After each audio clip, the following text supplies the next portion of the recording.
L'été de mes 22 ans est arrivé avec une chaleur presque intentionnelle, comme si la ville de Phoenix elle-même s'était penchée vers moi pour me défier de me plaindre. Le soleil écrasant tout sur son passage au point que même l'air semblait fatigué.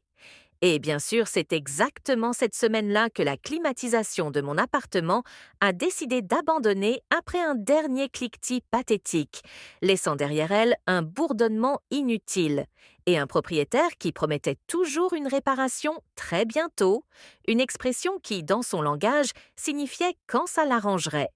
Alors j'ai survécu en faisant tourner des bouteilles d'eau congelées, en m'asseyant directement devant deux ventilateurs épuisés et en prenant des douches censées être froides, mais qui ne l'étaient jamais vraiment, tout en essayant de terminer mes devoirs de troisième année à l'Université d'État de l'Arizona et d'assurer mes heures supplémentaires au café où je travaillais,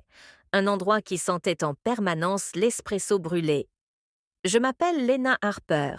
et à cette époque, je partageais un petit appartement étouffant de 2 chambres avec ma colocataire Maya Collins, bruyante, impulsive, farouchement loyale et étrangement convaincue que tout finirait toujours par s'arranger même quand rien ne le prouvait. Et ce vendredi soir, quand je suis rentrée chez moi collante de sueur, épuisée et mentalement vidée, son message disant qu'elle passerait tout le week-end chez sa famille m'a donné l'impression de gagner quelque chose de rare et de précieux.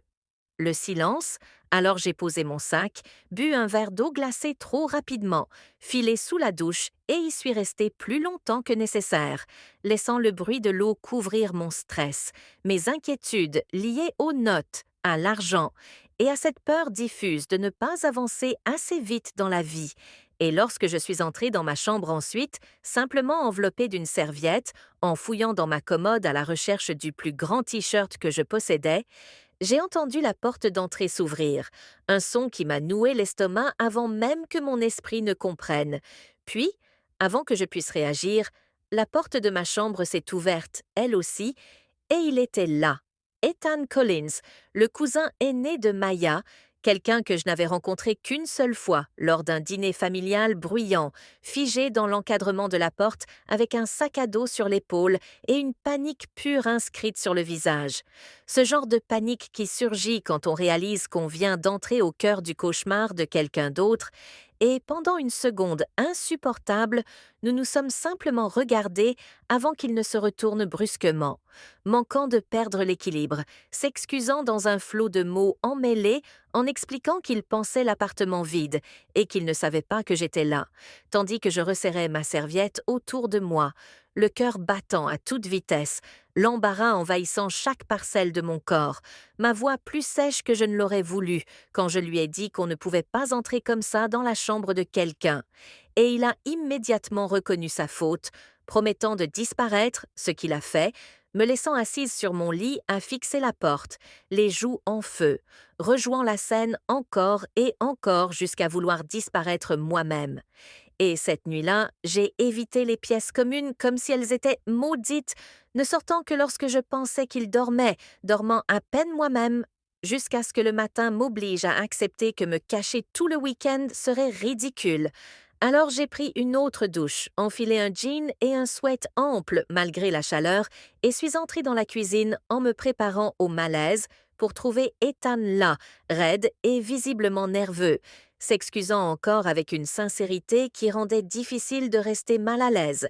Et quand je lui ai proposé d'oublier l'incident, le soulagement sur son visage était presque touchant.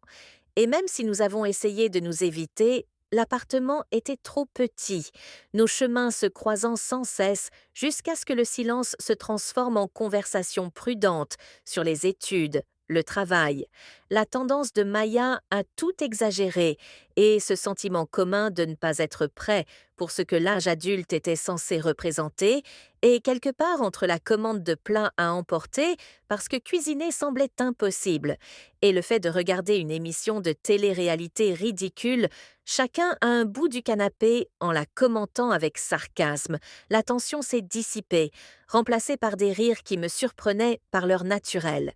Et le dimanche soir, lorsque la chaleur s'est enfin calmée juste assez pour s'asseoir sur le balcon et regarder le ciel se teinter de rose et d'orange, nous parlions de choses plus profondes, de peurs que l'on dit rarement à voix haute, de cette pression étrange d'avoir sa vie en ordre à un certain âge. Et quand Maya est finalement rentrée et nous a trouvés en train de rire ensemble comme de vieux amis, levant un sourcil avec un sourire entendu, comme si elle avait tout prévu. J'ai compris que ce qui avait commencé comme l'un des moments les plus humiliants de ma vie s'était transformé discrètement en autre chose. Un rappel que la vie a cette habitude étrange de prendre les instants que l'on voudrait effacer et de les transformer en histoires pour lesquelles on finit par être reconnaissant. Et aujourd'hui encore, chaque fois qu'Ethan me rend visite, il frappe bruyamment à la porte en s'annonçant comme s'il s'agissait d'une cérémonie officielle. Et à chaque fois je ris, parce que ce week-end m'a appris que parfois les débuts les plus inconfortables mènent aux liens les plus inattendus, et que ce sont précisément ces histoires-là qui restent avec nous bien longtemps après que la chaleur a disparu.